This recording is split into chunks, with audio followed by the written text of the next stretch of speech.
BFSI, State Bank of India, Physics Wala, అదేవిధంగా schools of construction and interiors, నాక్వార్ national academy of construction మా వెంకటరెడ్డి గారి ఆధ్వర్యంలో, school of retail operations and management, retailers association of India, school of animation visual effects and gaming and comics, Telangana VFX animation and gaming association వారు ముందుకు రావటం జరిగింది అధ్యక్ష.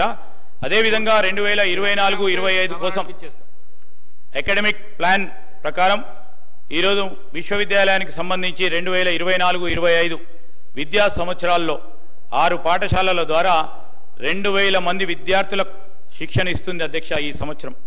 మరియు మరిన్ని పాఠశాలలు మరిన్ని కోర్సులను ప్రారంభించడానికి 2025-26లో మరో 10,000 మంది విద్యార్థులకు విస్తరం చేయటం జరుగుతుంది.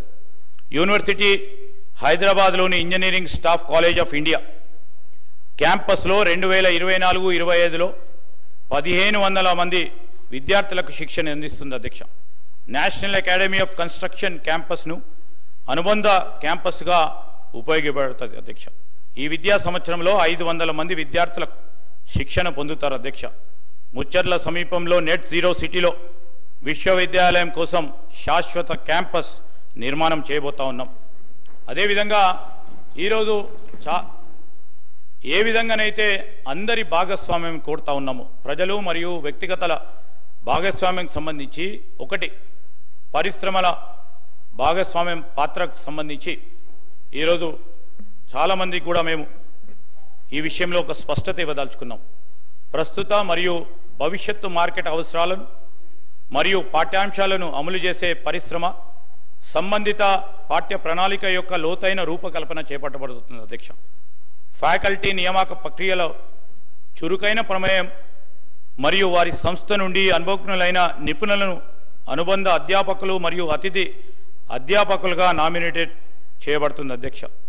ముందస్తు అవసరాలు, అర్హత ప్రమాణాలను జాబితా చేయడంలో పాల్గొనటం మరియు ప్రవేశాల కోసం సంబంధిత విద్యార్థుల మూలాంకన విధానాలను ఏర్పాటు చేయటం, శిక్షణ కోసం కీలకమైన సంబంధిత మౌలిక సదుపాయాలు మరియు ల్యాబ్ సౌకర్యాలు సెటప్ను సులభతరం చేయటం, ప్రాధాన్యతగా పూర్తి కాలేని పాక్షికంగా నిధులు సమకూర్చడం ద్వారా ఈరోజు మేము పరిశ్రమల భాగస్వామ్యాన్ని తీసుకోవడం జరుగుతుంది అధ్యక్ష.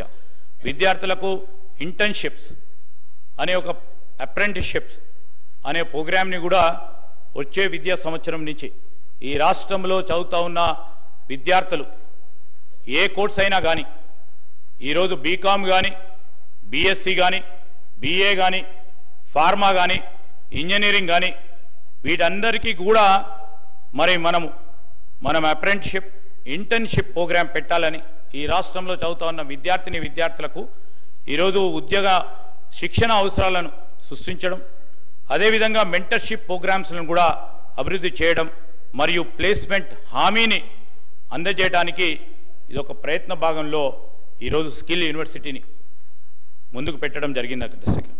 రాష్ట్ర ప్రభుత్వానికి సంబంధించిన పాత్రకు సంబంధించి ఈరోజు ప్రైవేట్ సంస్థలతో భాగస్వామ్యంతో విశ్వవిద్యాలయాన్ని స్థాపించడానికి అవసరమైన మూలధనం పెట్టుబడి మొదటి 3 సంవత్సరాల ఆపరేషన్ సమయంలో అవసరమైన విధంగా పునరావృత వ్యయాన్ని కూడా అందించడం జరుగుతుంది అధ్యక్ష.